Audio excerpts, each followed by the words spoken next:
Focus on study channel. आज का हमारा टॉपिक है प्रोटोकॉल। जैसा कि हमने लास्ट क्लास में पढ़ा था what is protocol, what is the work of protocol, और हमने प्रोटोकॉल के दो प्रोटोकॉल भी पढ़ लिए थे, जैसे कि एफटीपी और हमारा एसएमटीपी। एफटीपी का यूज़ हमने पढ़ा था कि फ़ाइल को ट्रांसफ़र करने के लिए from one device to another device FTP का यूज़ होता है, और एसएमटीपी का यूज़ ईमेल को सेंड करने के लिए होता था। आज के जो हमारे प्रोटोकॉल हैं वो है टीसीपी और यूडीपी। अगर हम बात करें टीसीपी की, तो टीसीपी का सब फुल फॉर्म क्या होता है? टीसीपी का फुल फॉर्म होता है ट्रांसमिशन कंट्रोल प्रोटोकॉल। पेपर में ये क्वेश्चन सबसे पहले ऑब्जेक्टिव में आ सकता है कि what is the full form of TCP. तो आपको बताना होगा ट्रांसमिशन कंट्रोल प्रोटोकॉल, क्योंकि ऑप्शन में एक ऑप्शन बहुत ही इसके पास का होता है जिसको बोलते हैं ट्रांसफ़र प्रोटोकॉल, लेकिन आपका आंसर क्या होगा? Transmission control protocol. फिर आपसे ये भी क्वेश्चन पूछा जा सकता है कि टीसीपी का आईपी के साथ काम करता है कि नहीं। तो टीसीपी आईपी के साथ काम करता है। टीसीपी और आईपी एक समूह में काम करते हैं, लेकिन आईपी अकेले काम करने के लिए उतना रिलायबल नहीं होता है, इसीलिए टीसीपी और आईपी मिलकर एक साथ काम करते हैं। ये एक समूह के प्रोटोकॉल होते हैं, टीसीपी और आईपी प्रोटोकॉल। अगर हम बात करें टीसीपी, तो टीसीपी प्रोटोकॉल ओएसआई के किस लेयर पर काम करता है? तो टीसीपी ओएसआई के ट्रांसपोर्ट लेयर पर काम करता है। तो पेपर में आपसे ये क्वेश्चन भी पूछा जा सकता है कि टीसीपी प्रोटोकॉल ओएसआई मॉडल के किस लेयर पर काम करता है। तब आपका आंसर होगा कि टीसीपी ओएसआई मॉडल के ट्रांसपोर्ट लेयर पर काम करता है। ट्रांसपोर्ट लेयर पे और भी बहुत सारे प्रोटोकॉल्स होते हैं जिनका यूज़ होता है, लेकिन पेपर में आपसे सबसे ज़्यादा जो पूछा जाता है वो यूडीपी और टीसीपी के बारे में पूछा जाता है। तो जितने भी प्रोटोकॉल आपके पेपर में आते हैं उन प्रोटोकॉल से रिलेटेड ही आपके ओएसआई मॉडल से रिलेटेड क्वेश्चन पुटअप किए जा सकते हैं। तो आपको ध्यान क्या रखना है? सबसे पहले what is the full form of TCP, तो ट्रांसमिशन कंट्रोल प्रोटोकॉल। फिर आपसे पूछा जा सकता है कि टीसीपी किसके साथ काम करता है? तो टीसीपी आईपी एक समूह में काम करते हैं। फिर उसके बाद आपसे क्वेश्चन पूछा जा सकता है कि टीसीपी ओएसआई मॉडल के किस लेयर पर काम करता है? तो टीसीपी ओएसआई मॉडल के ट्रांसपोर्ट लेयर पर काम करता है। अब हम बात करें कि टीसीपी कैसे काम करता है। तो सबसे पहले अगर हम बात करें ओएसआई मॉडल की, तो ओएसआई मॉडल में जो डाटा स्टार्ट होता है हमारा, वो होता है कहाँ से? एप्लीकेशन लेयर से। जब हम कोई डाटा किसी दूसरी डिवाइस पे नेटवर्क के थ्रू, यानी कि नेटवर्क पर ही भेज रहे हैं, तो डाटा सबसे पहले जाएगा कहाँ से? डाटा हमारे किसी न किसी एप्लीकेशन सॉफ्टवेयर से जाएगा। मतलब जैसे सपोज़ हमें कोई फ़ाइल भेजनी है, तो वो फ़ाइल हमारी पर्टिकुलर किसी न किसी एप्लीकेशन सॉफ्टवेयर की बनी हुई फ़ाइल है। तो जो हमारी फ़ाइलें हैं वो सबसे पहले निकलती कहाँ से हैं? किसी एप्लीकेशन सॉफ्टवेयर से निकलती। तो ओएसआई मॉडल में अगर हम देखें तो जो डाटा हमारा जा रहा है, फ्लो हो रहा है, वो स्टार्टिंग पॉइंट क्या है? हमारा एप्लीकेशन सॉफ्टवेयर। या और फिर इसीलिए हम कहते हैं कि वहाँ की जो ओएसआई मॉडल में जो लेयर्स होती हैं, वहाँ पर अगर हम सेंडर की तरफ से देखें तो फर्स्ट वाली लेयर कौन सी आपकी? काउंट कहलाएगी। एक तरह से देखा जाए तो ओएसआई में एप्लीकेशन कहलाएगी फर्स्ट, जो वहाँ से डाटा को फ्लो करेगी। लेकिन रिसीवर के पास वही डाटा जो नीचे से पहुँचता है, क्योंकि उसके यहाँ जो डाटा रिसीव होता है वो पहले किसी न किसी वायर के थ्रू रिसीव होता है। अगर हम बात करें ओएसआई मॉडल की, तो ओएसआई मॉडल में क्या होता है कि डाटा एप्लीकेशन लेयर से जब जाता है ट्रांसपोर्ट लेयर पर, तो वो एक लगातार एक बाइट्स के फॉर्म में चला जाता है। मतलब जितने भी डाटा आ रहे हैं अभी उनका कोई भी अलग अलग ग्रुपिंग वगैरह नहीं हुई है, वो केवल ट्रांसपोर्ट लेयर पर जितने भी डाटा हैं वो बाइट्स की फॉर्म में भेजते रहते हैं। अब यहाँ एप्लीकेशन के बाद अगर हम ट्रांसपोर्ट लेयर की बात करें, तो इसका ये मतलब नहीं कि एप्लीकेशन के बाद डायरेक्टली ट्रांसपोर्ट लेयर आ गया। इनके बीच में भी दो लेयर्स होती हैं, लेकिन बात ये हो रही है कि एप्लीकेशन से ट्रांसपोर्ट लेयर तक आने में डाटा का जो फॉर्म होता है वो क्या होता है? बाइट्स होता है। जब ये सारे के सारे यहाँ पर कलेक्ट हो जाते हैं डाटा, तो कलेक्ट होने के बाद टीसीपी क्या करता है? उनको अलग अलग बांट देता है। लेकिन वो उन अलग अलग डाटा को जब ये बांटता है, अब यहाँ पर क्या होता है, जितने भी डाटा आ गए उसके बाद यहाँ पर डिसाइड किया जाता है कि डाटा को कैसे आगे फ्लो कराना है या फिर डाटा को कैसे बांटना है। तो टीसीपी का काम होता है एप्लीकेशन लेयर से आ रहे सारे बाइट्स को, जो कि ट्रांसपोर्ट लेयर तक डायरेक्टली बाइट्स की फॉर्म में आते हैं, उन सब को कलेक्ट करना, कलेक्ट करने के बाद उन्हें सेगमेंट्स में बांटना। कभी कभी सेगमेंट्स वर्ड यूज़ ना करके पैकेट्स का वर्ड यूज़ भी किया जाता है। क्यों? वैसे तो पैकेट्स का ज़्यादातर यूज़ आप नेटवर्क लेयर पर करते हैं, लेकिन अगर कभी भी आता, क्योंकि ट्रांसपोर्ट लेयर के बाद अगर ऊपर से हम बात करें तो नेटवर्क लेयर ही आती है, इसलिए उसका नेक्स्ट जो स्टेप होता है वो पैकेट्स होता है। लेकिन अगर पैकेट्स की जगह आपको सेगमेंट्स मिलता है, सेगमेंट्स का भी मतलब क्या होता है, छोटे जो सेगमेंट्स का मतलब होता है जिसको हम हिंदी में खंड कहते हैं। तो सबसे पहले अगर हम बात करें तो ट्रांसपोर्ट लेयर पर जो जितने भी कलेक्शन हो गए हैं उन्हें हम सेगमेंट्स कह सकते हैं। और अगर सेगमेंट्स की जगह अगर प्रोटोकॉल पूछा जाएगा कि कौन सा प्रोटोकॉल सेगमेंट्स करेगा, तो टीसीपी कर देगा। क्यों? क्योंकि जो हमारा एप्लीकेशन लेयर से जो डाटा आ रहा है वो डायरेक्टली किस फॉर्म में आ रहा है, वो डायरेक्टली आ रहा है बाइट्स की फॉर्म में। फिर उसके बाद उन सबको यहाँ कलेक्ट करके किस में बांट दिया जाएगा, सेगमेंट्स में बांट दिया जाएगा। सेगमेंट्स की अगर हम बात करें, सेगमेंट्स पर बांटने के बाद यहाँ पर क्या होगा, जब ये सारे सेगमेंट्स पर बढ़ जाते हैं डाटा, फिर ये छोटे छोटे भागों में बंटने के बाद आईपी के साथ मिलकर ये क्या करता है, काम करता है। टीसीपी आईपी इंटरनेट पर उपलब्ध एक प्रोटोकॉल है। उपलब्ध एक प्रोटोकॉल मतलब एक समूह में काम करने वाले प्रोटोकॉल हैं, जिनका उपयोग इंटरनेट पर एक डिवाइस से दूसरी डिवाइस में सूचना स्थानांतरित करने के लिए किया जाता है। तो आपको सबसे पहले इसका थ्योरेटिकल पॉइंट क्या यार समझना है कि टीसीपी की भूमिका डाटा को छोटे छोटे भागों में बांटने की होती है। यह आईपी के साथ काम करता है। टीसीपी आईपी इंटरनेट पर उपलब्ध प्रोटोकॉल हैं जिसका उपयोग इंटरनेट पर एक डिवाइस से दूसरी डिवाइस में डाटा या सूचना स्थानांतरित करने के लिए किया जाता है, डाटा को ट्रांसफ़र करने के लिए किया जाता है। अब बढ़ते हैं अपनी नेक्स्ट स्लाइड की तरफ। अगर हम बात करें नेक्स्ट स्लाइड की, तो हमारे नेक्स्ट स्लाइड में क्या है, टीसीपी एक क्रम में डाटा भेजता है। टीसीपी एक क्रम में डाटा भेजता है, इसका मतलब ये होता है कि टीसीपी में जितने भी डाटा भेजे जाते हैं उन डाटा का एक क्रम होता है। सपोज़ हमने कोई डाटा लिया, उन हर चार हमारे पास कोई डाटा है वो 4 पार्ट्स में हैं। अगर हमारे पास कोई डाटा, अगर हम सेगमेंट्स की बात करें तो वो 4 है हमारे पास। तो अगर हमने कोई, जैसे कि आप टेलीफोन नेटवर्क पर जब बात करते तो आप जो लाइन पहले बोलते वो लाइन पहले जाती, फिर जो लाइन बाद में बोलते वो लाइन बाद में जाती है। तो वहाँ पर क्या है, ये एक ऑर्डरिंग का फॉर्म हो जाता है। ये कैसा फॉर्म होता है, एक ऑर्डर का फॉर्म होता है। तो टीसीपी का जो काम होता है वो ऑर्डरिंग बेस्ड होता है। आपसे पेपर में ये क्वेश्चन पूछा जा सकता है कि ऐसा कि जो आपका टीसीपी यानी कि ट्रांसमिशन कंट्रोल प्रोटोकॉल है, क्या यह डाटा को एक ऑर्डरिंग फॉर्म में भेजता है? तो हाँ, टीसीपी डाटा को एक ऑर्डरिंग फॉर्म में भेजता है, जिससे कि डाटा रिसीवर कंप्यूटर को पुनः एक क्रम के अनुसार रिसीव कर ले। इससे फ़ायदा क्या होगा, जब आपका डाटा एक क्रम के अनुसार जाता है तो जो रिसीवर वाला कंप्यूटर होता है, यानी कि जो प्राप्तकर्ता कंप्यूटर होगा, वो भी डाटा को एक फॉर्म में यानी कि एक ऑर्डरिंग फॉर्म में ही रिसीव करता है, जिससे डाटा इन डिसऑर्डर नहीं होता है और डाटा उसी फॉर्मेट में सेंड और रिसीव होता है जिस फॉर्मेट में या जिस वे में डाटा को तैयार किया गया है। इस प्रकार से अगर हम बात करें तो टीसीपी में आपसे क्वेश्चन पूछा जाएगा कि टीसीपी डाटा के फ्लोइंग में या फिर डाटा के सेंडिंग में जो ऑर्डरिंग फॉर्म है उसको फॉलो करता है कि नहीं। तो यस, टीसीपी डाटा के सेंडिंग में ऑर्डरिंग फॉर्म को फॉलो करता है। जबकि अगर हम बात करें कि क्या यही डाटा रिसीवर को भी एक ऑर्डरिंग फॉर्म में मिलता है, तो यस, यही डाटा रिसीवर को भी एक ऑर्डरिंग फॉर्म में मिलता है। फिर अगर हम अपने नेक्स्ट लाइन की बात करें, डेटा ट्रांसफ़र, यदि डेटा ट्रांसफ़र के समय कोई डेटा नष्ट हो जाता है। ट्रांसफ़र के समय नष्ट होने का मतलब क्या है, इन केस डाटा का जो ट्रांसमिशन के समय जो भी इन केस अगर डाटा का कोई ट्रांसफ़र हो रहा है बीच में ड्यू टू सम प्रॉब्लम्स, अगर आपका डाटा डिस्कार्ड हो जाता है या फिर वहाँ पर डाटा नहीं पहुँच पाता है, कहाँ पर,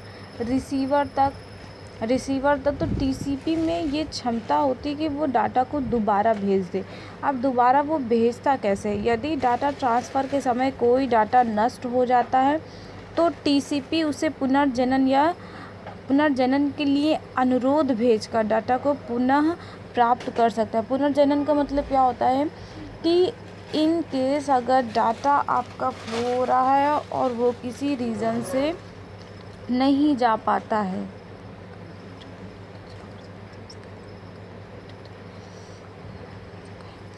इन केस अगर आपका डाटा जा रहा है वो किसी रीज़न की वजह से नहीं जा पाता है और वो वापस से टीसीपी की ये भूमिका होती है कि वो रीजनरेशन का प्रोसेस करे या फिर रीजनरेशन रिक्वेस्ट भेजता है, जिससे कि डाटा वापस से रीस्टोर होता है या फिर डाटा वापस से रिकॉल किया जाता है और वापस से डाटा को रीट्रांसमिट किया जाता है। तो आपसे पेपर में क्वेश्चन पूछा जाता है कि डाटा के रीट्रांसमिशन या फिर रीट्रांसमिट या रीसेंडिंग का कॉन्सेप्ट क्या होता है टीसीपी में। टीसीपी में डाटा को रीजनरेट किया जाता है, या फिर ये क्वेश्चन आ सकता है कि टीसीपी में डाटा की रीजनरेशन रिक्वेस्ट होती है।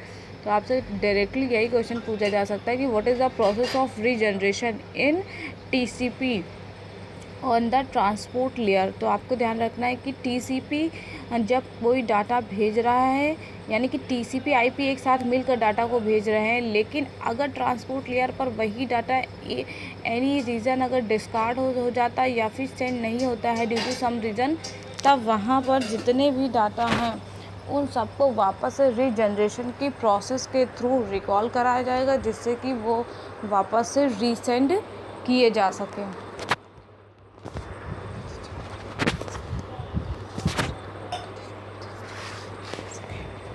प्लीज़ वीडियो को लाइक और शेयर करें, और अगर आप चैनल पर पहली बार आए तो इसे सब्सक्राइब करें।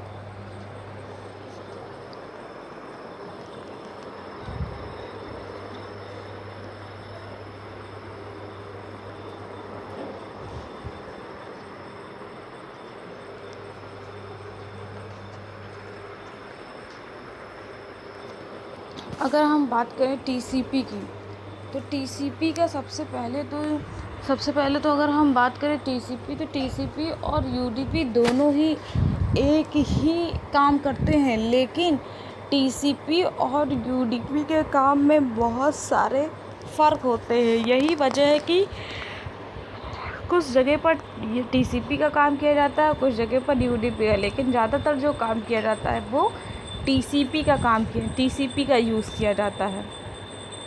तो अगर हम बात करें कि टीसीपी ऐसे बहुत सारी जगह है जहाँ पर हम केवल टीसीपी का यूज़ करते हैं, वहाँ पर हम यूडीपी का यूज़ नहीं करते हैं। अगर टीसीपी की हम बात करें तो पहले हम छोटा जल्दी टीसीपी के बारे में एक बार और पढ़ लेते हैं कि टीसीपी का फुल फॉर्म क्या होता है। तो टीसीपी का फुल फॉर्म होता है ट्रांसमिशन कंट्रोल प्रोटोकॉल। ये सारी जो छोटी बातें हैं ये आपको ऑब्जेक्टिव के लिए तैयार रखनी है। तो टीसीपी का फुल फॉर्म क्या होता है? टीसीपी का फुल फॉर्म होता है ट्रांसमिशन कंट्रोल प्रोटोकॉल। अगर हम इसी से क्वेश्चन नंबर 2 निकालें तो आपसे पूछा जाएगा कि TCP is a connection less protocol या कनेक्शन ओरिएंटेड प्रोटोकॉल। तब आपको ध्यान रखना है कि TCP is a connection oriented protocol क्योंकि अगर हम बात करें तो टीसीपी में अगर हम ये जो रीजनरेशन का प्रोसेस होता है, इसी वजह से कहा जाता है कि ये कनेक्शन ओरिएंटेड होता है। क्योंकि अगर रीजनरेशन प्रोसेस होता क्यों है? ड्यू टू एनी रीज़न अगर आपका डाटा चला जाता है या फिर आपका डाटा नष्ट हो जाता है और वो रिसीवर तक कंप्यूटर तक नहीं पहुंचता, तो टीसीपी उसे रीजनरेट प्रोसेस कराकर या फिर रीजनरेशन की रिक्वेस्ट भेजकर डाटा को पुनः प्राप्त कर वापस से डाटा को भेज देता है डेस्टिनेशन प्लेस या फिर डेस्टिनेशन डिवाइस या कंप्यूटर पर। तो सबसे पहले क्वेश्चन क्या है? टीसीपी का फुल फॉर्म। तो transmission control protocol, TCP is a connection oriented protocol. फिर अगर हम बात करें तो टीसीपी एक रिलायबल प्रोटोकॉल होता है। रिलायबल प्रोटोकॉल का मतलब क्या होगा, टीसीपी पर हम यकीन कर सकते हैं डाटा को भेजने पर कि हाँ ये डाटा को सुरक्षित ढंग से अपने डेस्टिनेशन प्लेस पर पहुंचा देता है, इसीलिए टीसीपी एक रिलायबल प्रोटोकॉल होता है। अगर हम बात करें तो टीसीपी में एरर कंट्रोल मैंडेटरी होती है। एरर कंट्रोल क्या होता है, टीसीपी में एक वर्ड यूज़ किया जाता है चेकसम वर्ड का। पेपर में आपसे पूछा जाएगा कि व्हाट इज़ चेकसम, तो चेक का मतलब चेक होता है किसी चीज़ को चेक करना, तो वैसे ही टीसीपी में चेकसम एक वर्ड होता है जिसमें जो है ये चेक किया जाता, जिसके थ्रू ये एरर डिटेक्शन का पता चल जाता है, मतलब कि डाटा पूरा पहुंचा रिसीवर तक कि नहीं पहुंचा। तो चेकसम एक कंडीशन, एक फील्ड होती है जिसको जो टीसीपी में भी होती है और यूडीपी में होती है। इसके बारे में आपको ज़्यादा नहीं जानना है, बस इतना जानना है कि चेकसम जो है वो टीसीपी और यूडीपी दोनों में होता है, जो एरर को डिटेक्ट करने के लिए होता है। लेकिन टीसीपी में ये मैंडेटरी फील्ड होती है, मतलब टीसीपी में ये होता ही होता है, जबकि यूडीपी में ये ऑप्शनल होता है। अगर इच्छा है तो इसको करिए, अदरवाइज़ ना करिए, क्योंकि वहाँ पर एरर डिटेक्शन का कॉन्सेप्ट नहीं होता है, जबकि टीसीपी में एरर डिटेक्शन का कॉन्सेप्ट होता है। इसीलिए चेकसम यहाँ पर क्या होती है, मैंडेटरी फील्ड होती है, या फिर हम क्या मैंडेटरी कॉन्सेप्ट होता है, जबकि यूडीपी में ये मैंडेटरी नहीं होता है, क्योंकि यहाँ पर क्या होता है, एरर कंट्रोल प्रोसेस या फिर एरर कंट्रोल कैसी होती है, ऑप्शनल होती है। इसी वजह से वहाँ पर एरर कंट्रोल में चेकसम भी क्या होता है, मैंडेटरी फील्ड ना होकर या फिर मैंडेटरी कॉन्सेप्ट ना होकर कैसा होता है, ऑप्शनल होता है। अगर हम बात करें कि डाटा को ज़्यादा तेज़ी से काम कौन करता है, तो डाटा का जो ट्रांसमिशन है वो जो ज़्यादा तेज़ी से करता है वो ट्रांसमिशन यूडीपी करता है, टीसीपी नहीं करता है। लेकिन अब यूडीपी क्यों करता है, जाहिर सी बात है, जो काम बिना किसी रिस्पॉन्सिबिलिटी के किया जाएगा वो काम जल्दी हो जाएगा, क्योंकि उसमें डाटा को ट्रांसमिशन करने के अलावा कोई दूसरा प्रोसेस काम नहीं करता है। जबकि टीसीपी में क्या होता है, डाटा को ट्रांसमिशन के साथ साथ, यानी कि डाटा के ट्रांसफ़र के साथ साथ उसकी एरर डिटेक्शन को भी ध्यान में रखा जाता है। वो रिलायबल है, वो वापस से रीजनरेशन की प्रोसेस भी कराता है। इस वजह से टीसीपी को इसलिए टीसीपी को डाटा भेजने में ज़्यादा समय लगता है। अगर हम बात करें किसके हिसाब से, तो यूडीपी इतना भी ज़्यादा समय नहीं लगता। लेकिन अगर यूडीपी के कंपेयर में बात करें तो यूडीपी के कंपेयर में टीसीपी को डाटा भेजने में ज़्यादा समय लगता है। अगर हम बात करें कि टीसीपी के और क्या क्या फ़ायदे होते हैं, तो टीसीपी जो होता है हमारा, ये क्या करेगा, ज़्यादा ओवरहेड्स रखता है। हेडर, अगर हम बात करें हेडर्स की, तो पेपर में ये क्वेश्चन पूछा जाता है कि टीसीपी का हेडर कितना होता है। हेडर का मतलब क्या होता है, जब आप कोई मैसेज किसी को जीमेल के थ्रू जब आप कोई मैसेज किसी को भेजते हैं, तो जो कंटेंट आपको लिखना है उस मैसेज में, जो भी सामने वाले को आपको बात बोलनी है मैसेज में, तो उतना कंटेंट के अलावा आप जो ईमेल आईडी के जो प्रोसेस होता है, जब उसे कंपोज करते हैं किसी भी ईमेल को ईमेल आईडी पर, तब वहाँ पर हेडर के भी पार्ट्स होते हैं जहाँ पर आपको लिखना पड़ता है। जैसे सब्जेक्ट्स वगैरह हो गया, आपकी जीमेल आईडी हो गई कि आप मतलब सामने वाले की जीमेल आईडी हो गई कि आप किसको भेज रहे हैं, वहाँ पर जो भी इंफॉर्मेशन होती है। तो मतलब हेडर्स का मतलब क्या होता है कि डाटा की सेंडिंग में सिर्फ डाटा ही नहीं जाता है, डाटा को सेंड करने के लिए कुछ प्रोसेस भी होते हैं। जैसे सपोज़ आपको कहीं पर जाना है, तो क्या आपको सिर्फ वो डायरेक्टली जाना है, लेकिन नहीं, उसके पहले आपको कुछ और भी चीज़ें हैं जो कि आपको तैयार करनी पड़ेंगी। जैसे कि अगर हम बात करें, अगर हमें कोई मैसेज भेजना है, तो मैसेज के साथ सिर्फ मैसेज ही नहीं जाता है, मैसेज के अलावा मैसेज को सेंड करने के लिए कुछ अदर इन्फॉर्मेशन भी अटैच होकर जाती, जैसे रिसीवर का नाम, रिसीवर की आईडी और भी रिसीवर की अदर चीज़ें। तभी यही सब क्या कहलाती हैं, हेडर्स के पार्ट्स होते हैं। अगर हम बात करें तो पेपर में आपसे ये पूछा जाएगा कि टीसीपी में जो हेडर होता है वो कितना होता है। तो आपको ध्यान रखना है कि टीसीपी में 20 से लेकर 60 बाइट्स तक क्या होता है, जो टीसीपी होता है उसमें 20 से लेकर 60 बाइट तक क्या होता है, हेडर होता है। लेकिन मिनिमम जो होता है वो 20 बाइट का होता है। मिनिमम कितना होता है, 20 बाइट का क्या होता है, हेडर। हेडर क्या होता है, इंफॉर्मेशन को सेंड करने, किसी भी इंफॉर्मेशन को नेटवर्क पर सेंड करने के लिए जो अदर इंफॉर्मेशन लगती है उनको हम क्या कहते हैं, उनको हम हेडर्स में रखते हैं। तो अगर आपका सपोज़ आपका 100 बाइट का कोई भी इंफॉर्मेशन है तो उसमें 20 बाइट एक्स्ट्रा हेडर के रूप में जाएगी। जैसे कि क्या हो गया, उसमें 120 का टोटल डाटा मिलाकर चला गया। अब आप बात करें कि फ़्लो कंट्रोल भी होता है, कॉन्जेशन कंट्रोल होता है। फ़्लो कंट्रोल का मतलब क्या है कि टीसीपी रिलायबल होता है, टीसीपी रीजनरेशन की प्रोसेस को लेता है। इसी वजह से यहाँ पर कहा गया कि टीसीपी एक कनेक्शन ओरिएंटेड प्रोटोकॉल होता है। ये फ़्लो कंट्रोल को ध्यान रखता है, कॉन्जेशन कंट्रोल को ध्यान रखता है। सपोज़ आप नेटवर्क पर किसी अदर डिवाइस पर कोई डाटा भेज रहे हैं, तो अदर डिवाइस पर अगर आप कोई डाटा भेज रहे हैं तो ज़रूरी नहीं कि आपकी जो डिवाइस है वो जितनी कैपेसिटी की है और आप जिस डिवाइस पर भेज रहे हैं वो डिवाइस भी उतनी ही कैपेसिटी की हो, ऐसा कोई ज़रूरी नहीं होता है। तो जो हमारा प्रोटोकॉल होता है वो प्रोटोकॉल क्या करता है, सबसे पहले टीसीपी प्रोटोकॉल क्या करता है, कॉन्जेशन को कंट्रोल करता है। कॉन्जेशन को कंट्रोल करने का मतलब यही है कि आपकी कंप्यूटर या फिर आपकी डिवाइस की क्षमता जितनी है, ज़रूरी नहीं कि रिसीवर कंप्यूटर की भी क्षमता उतनी ही हो।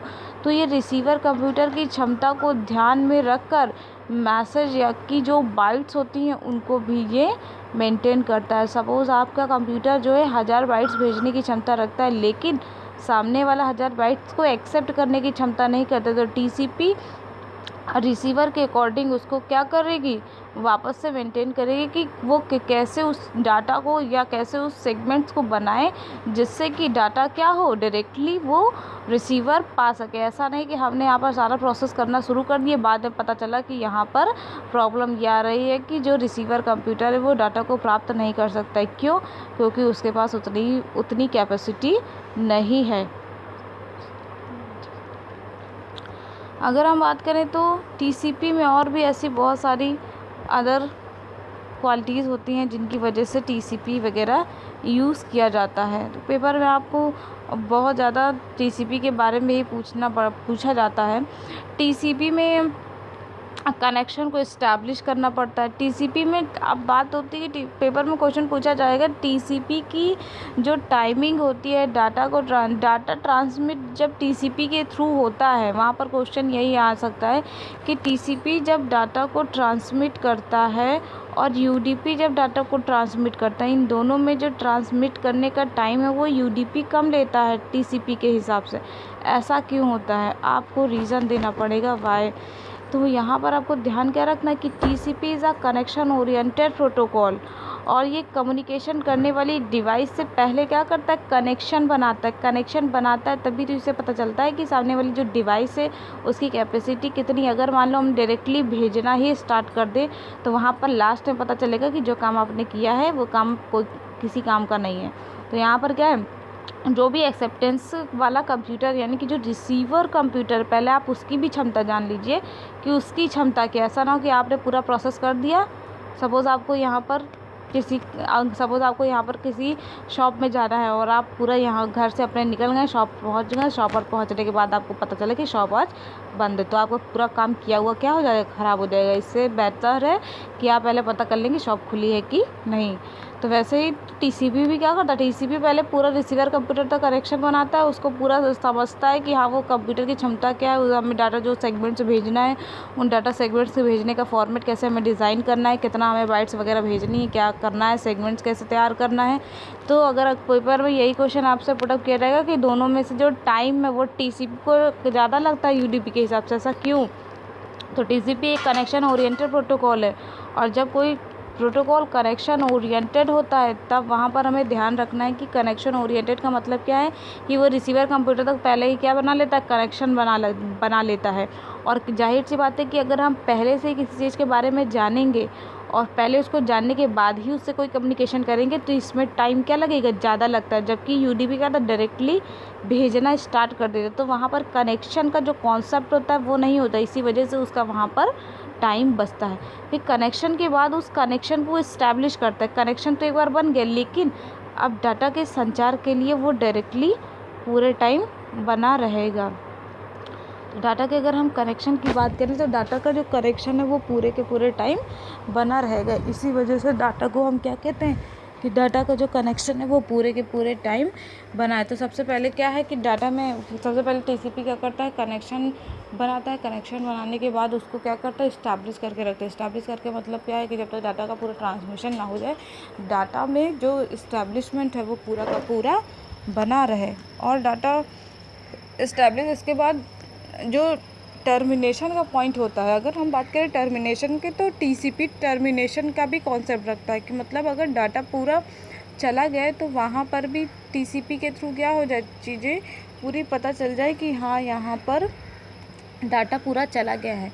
जबकि ये सारे कॉन्सेप्ट यूडीपी में नहीं होते हैं। तो इसी वजह से टीसीपी में क्वेश्चन आपसे ये सारी बातें हमको ध्यान रखनी कि टीसीपी में कनेक्शन स्टार्ट किया जाता है, उसको इस्टेब्लिश किया जाता है, मतलब उस चीज़ को बनाए रखता है। और यहाँ पर टर्मिनेशन का भी पॉइंट आता है। तो ट्रू फॉल्स के लिए आपको याद रखना है कि TCP have many features just like establish, connection and termination.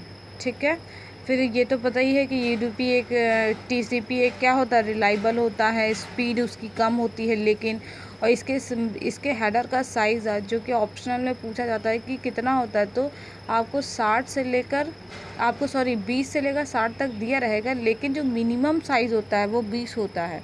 तो अगर वहाँ क्वेश्चन में केवल 20 आता तो आपको 20 के साथ जाना है, लेकिन अगर आपको रेंज में दे दिया जाता तो आपको 20 से 60 के बीच में ही टिक लगाना है, मतलब 20 और 60 वाला ही ऑप्शन आपको सही करना है। और अगर हम बात करें तो यहाँ पर जो डाटा खो जाता है उस डाटा को क्या किया जाता है, वापस से रीजनरेशन की प्रोसेस लेकर या फिर रीजनरेट रिक्वेस्ट भेजकर डाटा को रिस्टोर किया जाता है, जिसके थ्रू वापस से डाटा यानी कि रीसेंड किया जा सके। इसमें एरर रिडक्शन होता है, इसीलिए इसमें चेकसम जो विधियाँ होती हैं, जो फील्ड होती हैं वो क्या होती हैं, इंपॉर्टेंट होती हैं और मैंडेटरी होती है। जबकि चेकसम की फील्ड होती तो है यूडीपी में, लेकिन वहाँ पर क्या होता है, ये ऑप्शनल होता है। जबकि टीसीपी क्या होता है, कॉन्जेशन को भी कंट्रोल में रखता है। कॉन्जेशन कंट्रोल का मतलब क्या हो गया कि सामने वाला जो रिसीवर कंप्यूटर है उसकी क्षमता क्या है, उसकी क्षमता के हिसाब को भी वो ध्यान में रखता है। अगर हम बात करें यूडीपी की, अब जो हमारी नेक्स्ट स्लाइड है वो क्या है, हमारी यूडीपी। अगर हम बात करें यूडीपी की, तो यूडीपी क्या होता है, यूडीपी का सबसे पहले फुल फॉर्म क्या होता है, यूडीपी का फुल फॉर्म होता है यूज़र डाटाग्राम प्रोटोकॉल। तो यूडीपी का फुल फॉर्म क्या होता है, यूडीपी का फुल फॉर्म होता है यूज़र डाटाग्राम प्रोटोकॉल। और ये भी कैसे काम करता है, ये भी टीसीपी की तरह काम करता है, लेकिन यूडीपी और टीसीपी के बीच में बहुत अंतर होता है। यही वजह है टीसीपी की तरह काम करता है, मतलब क्या है कि जो काम टीसीपी करता है वही काम यूडीपी करता है, लेकिन टीसीपी के काम करने के तरीके में और यूडीपी के काम करने के तरीके में बहुत सारे अंतर होते हैं, जिनकी वजह से इनको अलग अलग जगह पर यूज़ किया जाता है। अगर हम बात करें ओएसआई मॉडल के कौन सी लेयर पर यूडीपी काम करता है, तो टीसीपी का काम क्या होता है, जो काम टीसीपी का होता है वही काम यूडीपी का होता है। इसीलिए जिस लेयर पर टीसीपी काम करती है उसी लेयर पर यूडीपी भी काम करता है। और टीसीपी ट्रांसपोर्ट लेयर पर काम करती है, तो यूडीपी भी कौन सी लेयर पर काम करेगी, ट्रांसपोर्ट लेयर पर काम करेगी। किस मॉडल पर, ओएसआई मॉडल पर। प्लीज़ वीडियो को लाइक और शेयर करें, और चैनल पर अगर आप पहली बार आएँ तो इसे सब्सक्राइब करें। यूडीपी एक कनेक्शन लेस प्रोटोकॉल होता है, जबकि टीसीपी कनेक्शन ओरिएंटेड प्रोटोकॉल होता है। अगर हम बात करें कनेक्शन लेस प्रोटोकॉल की, तो यूडीपी एक कनेक्शन लेस प्रोटोकॉल क्यों होता है, क्योंकि अगर डाटा के ट्रांसमिट के समय डाटा के एनी रीज़न अगर वहाँ पर नहीं जाता रिसीवर एंड तक, तो वहाँ पर डाटा के लिए वापस से रीजनरेशन की कोई प्रोसेस नहीं की जाती, रीजनरेट की कोई रिक्वेस्ट नहीं भेजी जाती है, जिससे कि डाटा को रिकॉल करके वापस से रीसेंड किया जा सके। इसीलिए कहते हैं कि यूडीपी एक कनेक्शन लेस प्रोटोकॉल होता है, क्योंकि ये रीजनरेशन की कोई भी प्रोसेस को नहीं लेता है, ना ही ये डाटा को रीसेंड करता है। इसी वजह से हम कहते हैं कि यूडीपी एक कनेक्शन लेस प्रोटोकॉल होता है। इन केस अगर डाटा के ट्रांसमिशन के समय कोई भी कारण अगर डाटा नहीं पहुंच पाता है तो यहाँ पर यूडीपी में वापस से कोई भी कनेक्शन नहीं बनाया जाएगा जिससे कि डाटा वापस से रीसेंड किया जा सके। जबकि टीसीपी कैसा होता है, टीसीपी कनेक्शन ओरिएंटेड प्रोटोकॉल होता है। मतलब टीसीपी कनेक्शन को तब तक बनाए रखेगा जब तक डाटा पूरी तरह से ट्रांसमिट नहीं हो जाता है। इसीलिए टीसीपी एक रिलायबल प्रोटोकॉल होता है, जबकि यूडीपी एक रिलायबल प्रोटोकॉल नहीं होता है। अब हम बढ़ते हैं अपनी नेक्स्ट स्लाइड की तरफ। अगर हम बात करें नेक्स्ट स्लाइड की, तो जो हमारी नेक्स्ट स्लाइड है उसमें ये है कि इससे डाटा कम मात्रा में जा सकता है। इससे डाटा कम मात्रा में जा सकता है, क्या मतलब क्या है? जैसा कि हमने कहा कि अगर कोई भी डाटा यूडीपी के थ्रू नहीं जाता है तो वो वापस से रीजनरेशन की कोई भी प्रोसेस नहीं करेगा। मतलब ये उस डाटा को लेने के लिए वापस से कोई भी रीजनरेट की रिक्वेस्ट नहीं करता है जिससे कि डाटा को रीसेंड किया जा सके। यही वजह है कि यूडीपी के साथ गया हुआ डाटा कम मात्रा में भी जा सकता है। सपोज़ आपने यूडीपी प्रोटोकॉल के थ्रू कोई 100 MB की फ़ाइल भेजी, उस 100 MB फाइल में 20 MB का डाटा आपका लॉस हो गया जो कि नहीं गया, तो इस 20 MB के लिए वापस से कोई भी प्रोसेस नहीं किया जाएगा। और जो फाइल है वो कितने MB की गई, वो MB की गई 80 MB की। इसीलिए क्योंकि यहाँ पर लॉस हुए डाटा को रिकॉल करने की बजाय यूडीपी उस डाटा को डिस्कार्ड कर देता है पूरी तरह, मतलब उस डाटा को वहाँ से हटा देता है। अगर टीसीपी में बात करने तो यह खंडों को वापस नहीं भेजता। अगर क्वेश्चन पूछा जाता है कि यूडीपी में खंडों को वापस भेजा जाता है तो खंडों का मतलब हमारा क्या है, उस सेगमेंट से, उस पार्ट से है जो कि यूडीपी के द्वारा भेजा जा रहा है। तो यूडीपी के द्वारा सेगमेंट्स को वापस से रीजनरेशन की प्रोसेस नहीं किया जाता। इसी वजह से यहाँ पर रीसेंड का कोई भी प्रोसेस नहीं होता है। ये टीसीपी की तुलना में लेकिन तेज़ी से काम करता है। जैसे कि हमने टीसीपी में पढ़ा था कि टीसीपी की जो गति होती है, टीसीपी का जो स्पीड होती है, वो जो गति होती है वो किससे कम होती है, टीसीपी की यूडीपी से।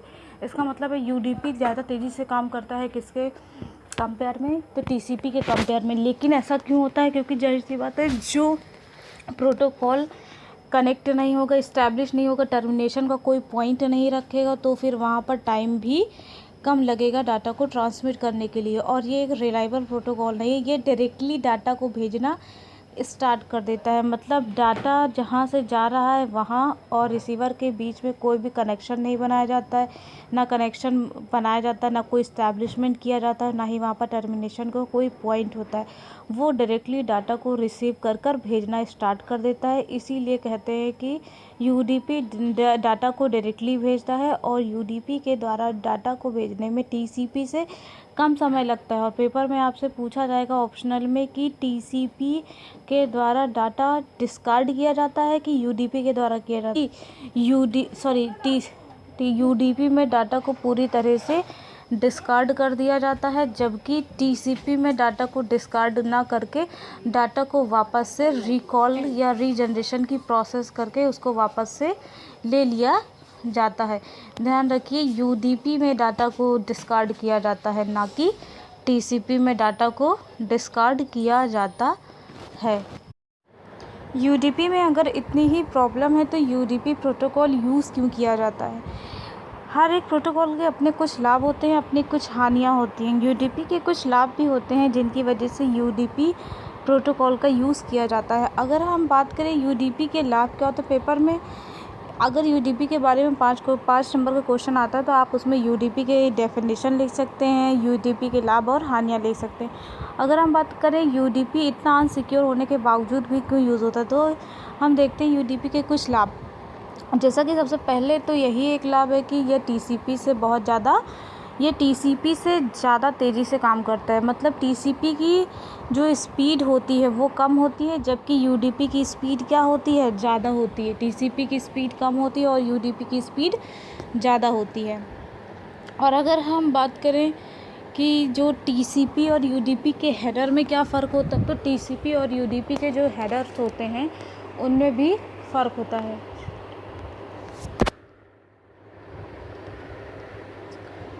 जैसे कि टीसीपी के हेडर में जो हेडर का साइज़ होता है वो मिनिमम 20 होता है। हेडर का जो साइज़ होता है वो मिनिमम कितना होता है, वो 20 बाइट का होता है। टीसीपी की हेडर की बात की जा रही है।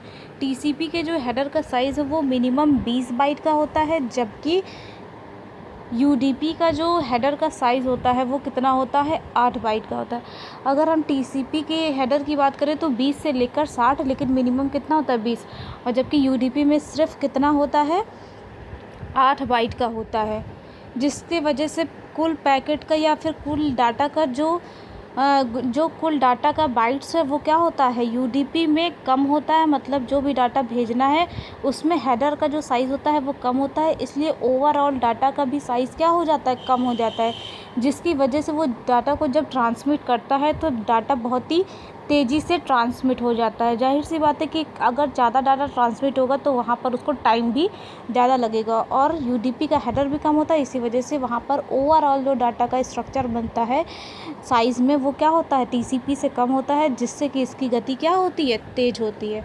अगर हम बात करें तो टीसीपी में जो तेज़ी आती है, एक तो वो साइज़ भी होता है जिसकी वजह से, और दूसरा इसमें कनेक्शन को इस्टेब्लिश और मेंटेन करने की ज़रूरत नहीं पड़ती है। इसमें कनेक्शन को क्या हो गया, ये कनेक्शन बन गया तो वो बना ही रहा। अगर बीच में कहीं भी कनेक्शन टूट जाता है तो वापस से उस कनेक्शन को इस्टेब्लिश नहीं किया जाता है, मेंटेन करने आदि की ज़रूरत नहीं पड़ती। यही वजह है कि ये बहुत ही तेज़ी से काम करता है।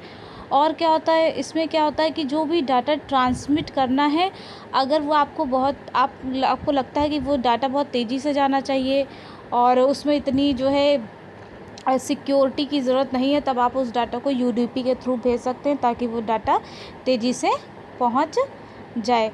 अगर हम बात करते हैं यूडीपी की हानियाँ बहुत सारी होती हैं, लेकिन यूडीपी के लाभ भी, हानियाँ होती हैं तो उसके लाभ भी होते हैं। लेकिन अब हम इसके बारे में अलग से कुछ पॉइंट पढ़ लेते हैं कि यूडीपी की जो हानियाँ होती हैं वो क्या होती हैं। अगर हम यूडीपी के हानियों की बात करें तो यूडीपी की जो हानियाँ होती हैं उनमें सबसे पहले तो हानि इसकी यही होती है कि अगर हम बात करें कि इसमें कोई भी जो प्रोटोकॉल होता है, इसमें मतलब यूडीपी जो प्रोटोकॉल होता है ये रिलायबल प्रोटोकॉल नहीं होता। पेपर में पूछा जाता है कि टीसीपी और यूडीपी में सबसे पहले तो कनेक्शन ओरिएंटेड कौन सा है, कनेक्शन लेस कौन सा। तो कनेक्शन ओरिएंटेड कौन सा प्रोटोकॉल होता है, टीसीपी, जबकि कनेक्शन लेस कौन सा होता है, यूडीपी। वैसे ही क्वेश्चन पूछा जाता है कि टीसीपी और यूडीपी में कौन सा प्रोटोकॉल है जो रिलायबल होता है। तो टीसीपी रिलायबल प्रोटोकॉल होता है, जबकि यूडीपी रिलायबल प्रोटोकॉल नहीं होता है। और यहाँ पर कोई भी ऐसा फंक्शन नहीं होता जिससे पता चल सके डाटा रिसीवर तक रिसीव कर लिया गया है। और इसमें एरर की रिकवरी के लिए कोई भी चीज़ नहीं होती है कि इसमें यूडीपी की, क्योंकि वो वापस से कोई भी जो कनेक्शन होता है वो इस्टेब्लिश नहीं करता है। अगर हम कुछ डिफरेंसेस के हिसाब से देखते हैं कि डिफरेंसेस को अगर हम लेते हैं और डिफरेंसेस के हिसाब से बात करते हैं कि टीसीपी और यूडीपी में क्या डिफरेंस होता है, तो हम एक बार इसके डिफरेंसेस के हिसाब से भी बात कर लेते हैं कि टीसीपी यूडीपी में डिफरेंसेस क्या होता है। तो टीसीपी में और यूडीपी में डिफरेंस के हिसाब से हम इनको अगर दो अलग अलग कैटेगरी में रखें तो टीसीपी में सबसे पहले तो आप पॉइंट 1 में लिख दीजिएगा कि टीसीपी का फुल फॉर्म होता है ट्रांसमिशन कंट्रोल प्रोटोकॉल। फिर यूडीपी में आप लिख सकते हैं कि इसका पूरा नाम यूज़र डाटाग्राम प्रोटोकॉल होता है। फिर उसके बाद आप टीसीपी में लिख सकते हैं कि टीसीपी की गति धीमी होती है, और यूडीपी में आप लिख सकते हैं कि यूडीपी की गति तेज़ होती है। फिर टीसीपी में आप थर्ड पॉइंट लिख सकते हैं कि यह रिलायबल प्रोटोकॉल होता है। फिर यूडीपी में आप थर्ड पॉइंट लिख सकते हैं कि ये अनरिलायबल प्रोटोकॉल होता है। और टीसीपी में आप एक पॉइंट फोर्थ नंबर का बना के लिख सकते हैं कि इसके हेडर का साइज़ मिनिमम 20 बाइट का होता है, इससे ज़्यादा भी हो सकता है, 20 से 60 तक इसके बाइट्स चलते हैं हेडर के, तो मिनिमम इसके साइज़ कितना होता है 20, जबकि यही साइज़ यूडीपी में मिनिमम कितना होता है 8 बाइट का होता है। अगर हम बात करें तो इसमें एरर डिटेक्शन और एरर करेक्शन की विधियों का प्रयोग किया जाता है। किसमें, टीसीपी में एरर डिटेक्शन और एरर करेक्शन की विधियों का प्रयोग किया जाता है टीसीपी में, जबकि एरर को चेक और डिटेक्ट करने के लिए कोई भी ऐसे प्रोसेस का यूज़ नहीं किया जाता है। किसमें, यूडीपी में। और अगर टीसीपी में एक पॉइंट और भी आप बना के लिख सकते हैं कि इसमें कॉन्जेशन को नियंत्रित किया जाता है। मतलब जो सामने वाले जो सर्वर किसी को अगर डाटा भेज रहा है तो वो जिस कंप्यूटर या जिस डिवाइस को भेज रहा है उसके बारे में भी वो पूरी की पूरी एक्नॉलेजमेंट रखता है कि उस डिवाइस की क्षमता क्या है किसी डाटा को रिसीव करने की। सपोज़ हमने कोई भी 100 MB की फ़ाइल भेज दी, लेकिन सामने वाले डाटा के पास रिसीव करने की जो क्षमता है वो केवल 50 की है, तो उस हिसाब से वो अपने पैकेट्स को या फिर अपने सेगमेंट्स को क्या करता है, मेंटेन करता है, जिसकी वजह से डाटा क्या हो जाए, उस जगह तक पहुंच जाए जितनी उसकी क्षमता है। मतलब उस जगह पहुंच जाए उस डिवाइस पर और उसकी क्षमता के हिसाब से पहुंच जाए। जबकि यूडीपी में ऐसा नहीं होता है। यूडीपी में डायरेक्टली क्या होता है, डाटा को भेजना शुरू कर दिया जाता है। तो पेपर में आपसे बहुत ही ज़्यादा क्वेश्चंस पूछे जा सकते हैं यूडीपी और टीसीपी से रिलेटेड। सबसे पहले तो आपको यही पढ़ना पड़ेगा कि यूडीपी और टीसीपी में अगर हम बात करें तो जो यूडीपी होता है, यूडीपी और टीसीपी ये दोनों ही पेपर में ऑप्शनल में तो बहुत ज़्यादा ही पूछा जाता है और थ्योरेटिकल में ये आपसे डिफरेंसेस के हिसाब से पूछ सकता है कि यूडीपी और टीसीपी के बीच में डिफरेंसेस क्या है। तो एक बार हम फटाफट रिवाइज कर लेते हैं। सबसे पहले कि यूडीपी और टीसीपी का फुल फॉर्म क्या होता है, तो ट्रांसमिशन कंट्रोल प्रोटोकॉल। इसका क्या होता है, यूज़र डाटाग्राम प्रोटोकॉल। यूडीपी कैसा होता है, कनेक्शन लेस होता है, जबकि टीसीपी कैसा होता है, कनेक्शन ओरिएंटेड प्रोटोकॉल होता है। अगर हम बात करें टीसीपी जो उसकी गति होती है, तो टीसीपी की जो गति होती है वो स्लोअर देन यूडीपी होती है, मतलब उतनी भी स्लो नहीं होती। लेकिन अगर हम कंपेयर करते हैं यूडीपी से, तो यूडीपी के कंपेयर में टीसीपी की स्पीड क्या होती है, धीमी होती है। मतलब वो उससे धीमी गति से कार्य करता है। अगर हम और बात करते हैं तो टीसीपी में कॉन्जेशन को देखा जाता है, डाटा कंट्रोल को देखा जाता है। तो ये सब चीज़ें क्या हैं, ये सब ध्यान रखनी चाहिए कि डाटा कंट्रोल, कॉन्जेशन, फ्लो, इन सब चीज़ों का ध्यान रखा जाता है टीसीपी में। जबकि यूडीपी में ऐसा कुछ भी नहीं होता है कि डाटा के कंट्रोल का, यूडीपी में डाटा के कंट्रोल को, डाटा की कॉन्जेशन को, फ्लो आदि को ध्यान में नहीं रखा जाता है, क्योंकि ये डायरेक्टली डाटा को सेंड करना स्टार्ट कर देता है।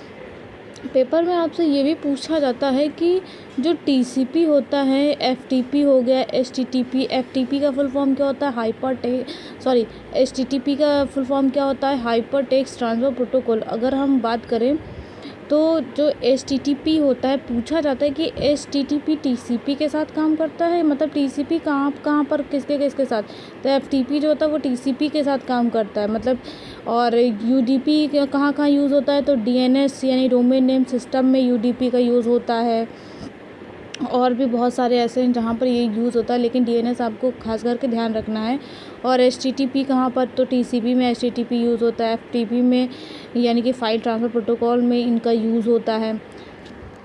इस हिसाब से अगर हम डिफरेंसेस के हिसाब से बात करें तो यहाँ पर इसमें और इसमें काफ़ी सारे डिफरेंसेस होते हैं। और सबसे जो मेन पॉइंट है वो आपको ध्यान रखना है कि जो हमारा यूडीपी और टीसीपी में एक वर्ड होता है चेकसम का वर्ड, जिसको हम कहते हैं चेकसम। चेकसम वर्ड से मतलब ही क्या होता है कि जो चेकसम वर्ड है वहाँ पर एक चेकसम एक तरह का क्या है जो टीसीपी के लिए भी यूज़ होता है और यूडीपी के लिए भी यूज़ होता है। और ये चेकसम का यूज़ किया जाता है एरर को डिटेक्ट करने के लिए। तो वहाँ पर क्या होता है कि ये एक तरह का प्रोसेस होता है जिससे कि कंफर्मेशन हो जाता है एक तरह का डाटा के लिए कि हाँ डाटा वहाँ पर चला जाए, तो ये चीज़ प्रोसेस में हो जाए। तो चेकसम वर्ड से आपसे क्वेश्चन में ये पूछा जा सकता है कि चेकसम का यूज़ टीसीपी और यूडीपी दोनों में किया जाता है। तो हाँ, टीसीपी और यूडीपी दोनों में किया जाता है, लेकिन अगर ऑप्शनल में आता है कि चेकसम का यूज़ और आपको ऑप्शन में केवल 2 ही ऑप्शन है कि टीसीपी, 4 ऑप्शन में अगर चेकसम वर्ड दिया हुआ है, 4 ऑप्शन दिए हुए और उसमें से टीसीपी और यूडीपी बोथ में आंसर नहीं है, तो फिर केवल आपको टीसीपी में ही आंसर लगाना है। वैसे तो चेकसम टीसीपी में भी होता है और यूडीपी में भी होता है एरर को डिटेक्ट करने के लिए, लेकिन अगर ऑप्शन में ऐसा ऑप्शन नहीं है कि जहाँ पर टीसीपी और यूडीपी दोनों बोथ में है और ये 4 अलग अलग ऑप्शन दे दिए गए, एक में लिख दिया गया टीसीपी, एक में यूडीपी, थर्ड में कुछ और, फोर्थ में कुछ और, तब आपको सिर्फ़ और सिर्फ टीसीपी के साथ जाना है। क्योंकि जो चेकसम होता है वो यूज़ तो टीसीपी और यूडीपी दोनों में ही होता है एरर को डिटेक्ट करने के लिए, लेकिन यूडीपी में ये ऑप्शनल होता है। अगर इच्छा है तो इस चीज़ को आप फिल कर सकते हैं, मतलब ये वाला ऑप्शन आप क्रिएट कर सकते हैं, अदरवाइज़ यहाँ पर कोई नीड नहीं होती, पर्टिकुलरली आपको काम करना ही है। जबकि टीसीपी में ये मैंडेटरी होती है चेकसम को लगाना, इसीलिए ये कनेक्शन ओरिएंटेड होता है, रिलायबल होता है, और ये रीजनरेशन की प्रोसेस या रीजनरेट की रिक्वेस्ट करके डाटा को रीस्टोर करता है और वापस से उससे डाटा को क्या करता है, रीसेंड कर देता है। कहाँ पर, रिसीवर के पास, जिससे कि कोई भी डाटा लॉस की पोजीशन में नहीं आता है और पूरे के पूरे डाटा की क्या कर ली जाती है, रिकवरी कर ली जाती है। तो चेकसम से आपको यही समझना है कि चेकसम यूज़ तो दोनों ही जगह होता है। चेकसम का यूज़ टीसीपी भी करता है, चेकसम का यूज़ यूडीपी भी करता है। और चेकसम का यूज़ किया क्यों जाता है, चेकसम का यूज़ ही किया जाता है एरर को डिटेक्ट करने के लिए। लेकिन जैसे कि पूरी थ्योरी में आपने पढ़ा कि टीसीपी भी एरर को मतलब पूरी थ्योरी में हमने क्या पढ़ा कि टीसीपी डाटा के लिए एक बहुत ही रिलायबल प्रोटोकॉल होता है, जबकि यूडीपी नहीं होता है। लेकिन फिर भी हम उसका यूज़ कर रहे हैं यूडीपी का। तो चेकसम यूज़ तो दोनों में ही होता है, मतलब टीसीपी में भी यूज़ होगा और यूडीपी में भी यूज़ होगा। लेकिन अगर हम बात करें कि ऑप्शन में आपको ऐसे ऑप्शन नहीं दिखे, जैसे ऑप्शन में आ गया टीसीपी एंड यूडीपी बोथ, तब तो ये ठीक होगा। लेकिन अगर ऑप्शन में 4 ऑप्शन है और चारों ही ऑप्शन डिफरेंस है, मतलब चारों ही ऑप्शन क्या है, डिफरेंट है, तब आपको सिर्फ टीसीपी के साथ ही जाना है। आपको टीसीपी वाला ऑप्शन ही क्या करना है, करेक्ट करना है, क्योंकि ये यूडीपी और टीसीपी दोनों में ही होता है। लेकिन यूडीपी में ये ऑप्शनल होता है, अगर आपकी इच्छा है तो आप उसको करिए, अदरवाइज़ आप उसको मत करिए। लेकिन टीसीपी में ये मैंडेटरी है, जबकि यूडीपी में ये कैसा है, ऑप्शनल होता है। अगर हम बात करें कि ऑप्शनल होता है, तो ऑप्शनल होता है का मतलब क्या होता है कि ऑप्शनल का मतलब ये आपकी इच्छा है तो आप उसको फिल कर सकते हैं, आपकी इच्छा है तो आप उसको छोड़ भी सकते हैं। मतलब जैसे कुछ फॉर्म होते हैं, आपसे कुछ इन्फॉर्मेशन मांगी जाती है कि आप इन इन्फॉर्मेशन को भरिए, लेकिन वहाँ पर अगर वो फील्ड मैंडेटरी है तो ऊपर जो है आपको बता दिया जाता है कि ये फील्ड क्या है, मैंडेटरी। अगर जब तक आप इनको भरेंगे नहीं, तब तक आपका जो फॉर्म होगा वो सर्वर पर अपलोड नहीं होगा। वही कुछ कॉन्सेप्ट यहाँ पर भी होता है कि चेकसम में अगर टीसीपी से जा रहा है और टीसीपी में चेकसम, आप बिना किए उस चीज़ को आगे बढ़ा ही नहीं सकते उसके प्रोसेस को। जैसे फॉर्म में आप मैंडेटरी फील्ड को भरे बिना नेक्स्ट कर ही नहीं पाएंगे, जबकि कुछ फील्ड एक ऐसी होती है, आपकी इच्छा पर निर्भर करती है कि आप उन्हें भरना चाहते हैं कि नहीं भरना चाहते। तो जो बिना मैंडेटरी फील्ड होती उनको उन इंफॉर्मेशन को फिल किए भी आप फॉर्म को पूरा भर सकते हो। तो वैसे ही यूडीपी में आप चेकसम के बिना भी पूरे प्रोसेस को डन करा सकते हैं, जबकि मतलब यूडीपी में आप चेकसम को बिना यूज़ किए, बिना फिल के भी आप पूरे प्रोसेस को, उस चीज़ को बिना लिए पूरे प्रोसेस को करा सकते हैं, डाटा ट्रांसमिशन को। लेकिन अगर आप टीसीपी में यही काम करना चाहते हैं तो टीसीपी में आप ऐसा नहीं कर पाएंगे। टीसीपी में बिना उस चीज़ को पूरा किए आप आगे नहीं बढ़ सकते। इस हिसाब से जो चेकसम होता है वो मैंडेटरी होता है, कहाँ पर, टीसीपी में, जबकि यूडीपी में वो मैंडेटरी नहीं होता है। तो इसके हेडर से रिलेटेड भी आप एक क्वेश्चन बना सकते हैं। आप इसको कनेक्शन ओरिएंटेड और कनेक्शन लेस के हिसाब से भी एक क्वेश्चन बना सकते हैं। इस हिसाब से टीसीपी और यूडीपी बहुत ही ज़्यादा इम्पॉर्टेंट है, आपको ये चीज़ ध्यान रखनी चाहिए। और पेपर में आपके टीसीपी और यूडीपी से रिलेटेड बहुत ही बार क्वेश्चन आई है, बहुत ही रिपीटेड क्वेश्चन है। आपका टोटल पेपर 100 नंबर का होगा, जिसमें से आपके 40 नंबर आपके 40 नंबर आपके जो है ऑब्जेक्टिव होंगे, बाकी के 60 नंबर आपके सब्जेक्टिव होंगे। 40 नंबर में के लिए आपको OMR शीट भरनी है और बाकी 60 नंबर आपको कॉपी दी जाएगी लिखने के लिए। 40 नंबर भी 4 पार्ट में डिवाइड होता है, जिसमें 10 नंबर आपके मल्टीपल चॉइस क्वेश्चंस में आएंगे, बाकी के 10 नंबर आपके ट्रू और फॉल्स आएंगे, और बाकी जो आगे 20 नंबर होते हैं उसमें से 10 नंबर आपके मैचिंग के आते हैं, और बाकी के 10 नंबर आपके जो है फिल इन द ब्लैंक्स होते हैं, और 60 नंबर की आपकी थ्योरी आती है।